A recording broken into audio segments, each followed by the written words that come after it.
जब इधर कंस ने वसुदेव के कहने के अनुसार देवकी को और वसुदेव को छोड़ दिया और कारागार की जेल में पैर में हथकड़ी और बेड़ियां डाल दी।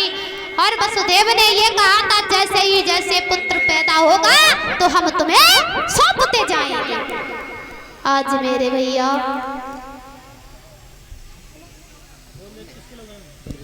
और ये भंडारे में जो दान आया है बलवीर सिंह साक जी दतौली से, और 21 किलो गेहूं और 50 रुपए।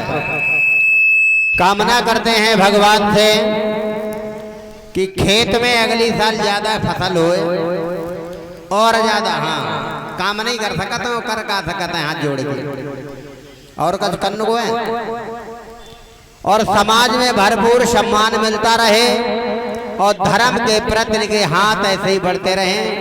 बोलिए गोविंद भगवान की, श्रीमद् भागवत महापुराण की, परीक्षित महाराज की, नवल्ले मैया की। सुस्ती दूर हो गई है, ऐसे ही बैठे रहा तो जाना नहीं ताली बजाने मच्छर तो भाजी है। इधर श्री सुखदेव जी महाराज समझाते हैं, हे राजन परीक्षित, अपने बहन और भाई को जेल में डाल दिया। इधर जब कंस अपने राज्य में बैठा हुआ है, धीरे धीरे जब समय व्यतीत हुआ तो देवकी ने एक पुत्र को जन्म। आज वसुदेव देवकी से वो पुत्र लेकर के कंस के पास चल दिए, और जब कंस के पास लेकर के चल दिए तो कंस के पास आते हैं तो कंस को दया आ गई। कहने लगे 8वां पुत्र हमारा काल है, पहला बालक काल नहीं है, इसे छोड़ देते हैं। देवर्षि नारद ये बात देख रहे थे कि विचार किया अगर ये कंस इतना ही दयालु होता रहा तो भगवान को आने में बहुत देर हो जाएगी।